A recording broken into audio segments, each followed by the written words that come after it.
Bonsoir, bienvenue dans le 20h BFM. Je suis ravie de vous retrouver. On est ensemble évidemment jusqu'à 22h pendant 2 heures en direct. À la une ce soir dans le 20h BFM, du nouveau dans la disparition du petit Émile. Les enquêteurs sont retournés hier au Auvernais après plusieurs mois d'absence. Pourquoi? Que cherche-t-il de plus?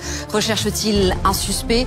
Les dernières informations évidemment dans le 20h BFM. À la une aussi, cette question ce soir, Vladimir Poutine essaie-t-il de jouer la montre comme le dit Emmanuel Macron il y a quelques minutes? En pleine négociation sur la mise en place d'un cessez-le-feu en Ukraine, le président russe appelle les Ukrainiens à déposer les armes, notamment dans la région de Koursk. Sachez que notre invité ce soir sera celui qui était ambassadeur de France en Russie au moment de l'invasion russe en Ukraine en 2022.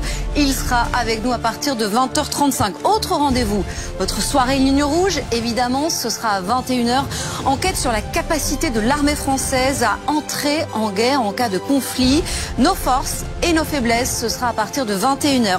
Et puis vous verrez aussi dans le 20h BFM, c'est l'un des titres de cette soirée, les images impressionnantes de Toscane et d'Émilie-Romagne, deux régions qui sont toujours en alerte rouge ce soir après de très fortes pluies qui ont créé bien sûr de nombreux dégâts. Les images à suivre dans quelques instants. Soyez les bienvenus, je suis ravie de vous retrouver, le 20h BFM. C'est parti. On va faire un point avec vous, Jérôme Klech. La situation est difficile, Zelensky le reconnaît dans cette région de Koursk. Mais est-ce qu'on est vraiment face à un bourbier qui pourrait finir en bain de sang pour les Ukrainiens, comme le dit notamment le président américain?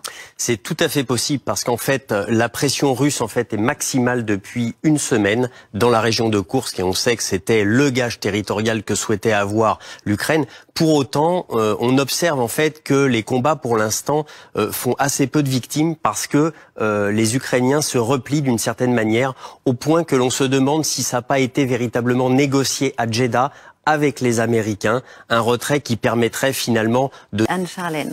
Alerte maximale ce soir en Toscane et Émilie-Romagne. Ce sont deux régions du centre-nord de l'Italie qui sont touchées par des inondations, mais pas n'importe quelles inondations, des inondations très importantes, même menaçantes. 30 à 50 cm d'eau sont recensés dans les rues. Vous allez voir, les images sont impressionnantes. Pierre-Louis Bousset vous accompagne sur place. Nous passons à notre soirée Ligne Rouge. Rendez-vous évidemment comme chaque soir, alors que la réélection de Donald Trump a ravivé les craintes d'un désengagement américain de l'OTAN. Nous avons enquêté sur la capacité de l'armée française à entrer en guerre en cas de conflit.